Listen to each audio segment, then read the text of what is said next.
Welcome back. Let's try this again now. The Zondo Commission painted a dire picture of looting and corruption within the public sector. But former Busa President Sipho Pityana says while we must celebrate the work of the Commission, the influence of big business in inciting corruption cannot be ignored. He joins us now virtually to tell us more about the article he in fact wrote, or the opinion piece, Mr. Pityana, that you wrote in the Daily Maverick. You know, obviously you're saying this because of the fact that for government to be corrupt, there must be an enabler, and in this case, it's business.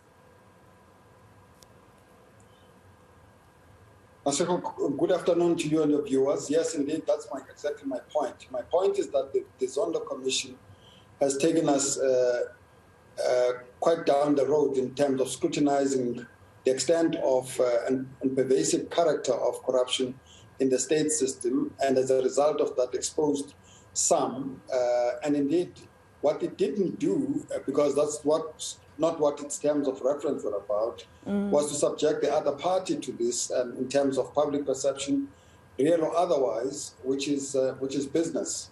And my assertion is that business should consider taking the initiative to actually subject itself to the same level of scrutiny and allow the public to ascertain what it is that we need to do to deal with our own culpability as business in the corruption in the country.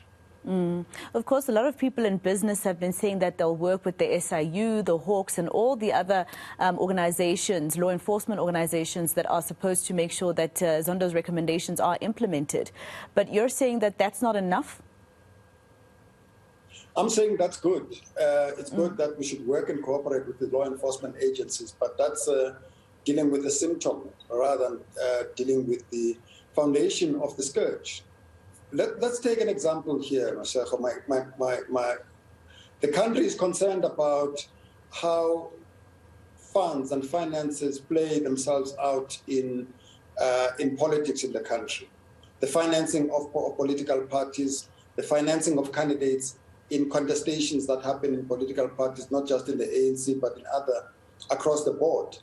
The first step in capture of the state in a system of governance that we have as a country is about capturing leaders or people with the prospect of taking leadership positions in political parties. That then enables you to control and influence the direction of political parties and consequently the direction of state affairs, and then enables you to influence how resources in the state are accessed and how you win tenders, etc., etc., etc. So the phenomenon of state capture plays itself out, in fact, in those nascent engagements and relationships. And that, behind a lot of that is about businesses, well-endowed or money business people, and all of those. We need to get to the bottom of how that manifests beyond just being chased by law enforcement agencies. I think that as business, we need to make that undertaking voluntarily in our own right, in the same way that state capture has been pursued by the state. And you describe business actually in this opinion piece that you wrote as the fact that they wield greater power in relation to the corruptees, which in this sense would mean government. So, are you alluding to government officials perhaps being greedy? I'm alluding to the nature of the power relations. If you have a relationship with somebody who needs money in order to secure a powerful position in a political party, in government, at various levels, you wield a huge amount of influence. So to sustain themselves in those roles, they need to satisfy the mandates that has enabled you to cough out money and enable them to secure their positions. So they have to feed that that objective that a business person may have had. And my point is that this is not just confined to those that grab headlines, as in the Guptas and the other rogues, but you need only think about who are people who are funding these political parties, that as soon as you had a transparency in party political funding with the passing of legislation, suddenly withdrew their funding because they don't want to be seen to be funding political parties. They may have found other ways of doing so. And if they have, then it means that they attach a great deal of importance in peddling influence and in deploying in a de facto fashion, different from what ANC does, pronouncing deployment as a policy of the party. But they are able to do so without any such declaration, but are able to influence who get to occupy key and critical positions in the state in a way that would enable them to serve their interests. So I'm interested to know then, in his 5th volume that was handed over, of course, to the presidency, Chief Justice Raymond Zondo mentions cadre deployment, and he says that, in fact, is unconstitutional. This is something, of course, that the president sat as chair in a committee that decided on this policy to be part of the ANC.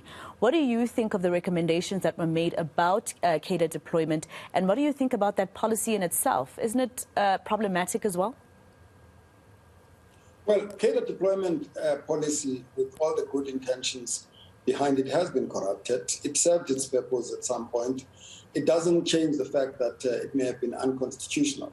The fact of the matter, and the point I'm making in my article, is that the assumption that cadre deployment is something that is pursued only by a political party that has declared itself to be engaged in that undertaking may in fact lead us to live in a fool's paradise. The reality of the matter is that to the extent that those that peddle influence through money are able to finance certain key people, they are able to deploy people in cabinet and in leadership positions. It may be that they are able to influence outcomes of political parties that enable them to become leaders of political parties, and consequently are able to dish out patronage by appointing key and critical people who deliver to the mandate of those that give them money. So the source of money is business. The source of money is those that are able to make money in the economy, and that largely resides with business. So we need to get to the bottom of that, and remember that the culture in business is one that emanates from grand apartheid, grand corruption of pre-democratic era under apartheid and under colonialism. That culture didn't end with the enunciation of a democratic society. So we need to engage as business to expose the extent to which that culture continues to prevail, and that just by addressing cadre deployment and deem it unconstitutional as pursued by ANC or any other political party would not be enough. We actually need to address the fact that there is de facto deployment of cadres, possibly by private sector.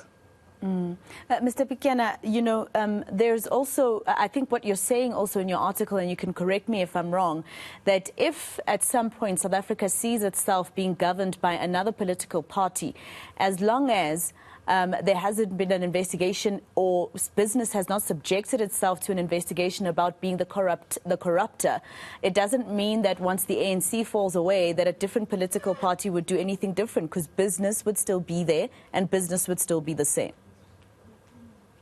Absolutely. Businesses spend their money and their capital to invest in order to secure a return. So the idea that you can imagine that businesses may be donating money to political parties for the good of the nation is preposterous. We need to act in our thrive, and it is that is at the heart of corrupt practices. We did struggle to hear you there a little bit, Mr. Pityana, and I'm just going to ask you if you can to repeat yourself in with what you just said. There was an issue with your network, so you broke quite a bit, so there was no benefit for myself or the viewer in your answer there.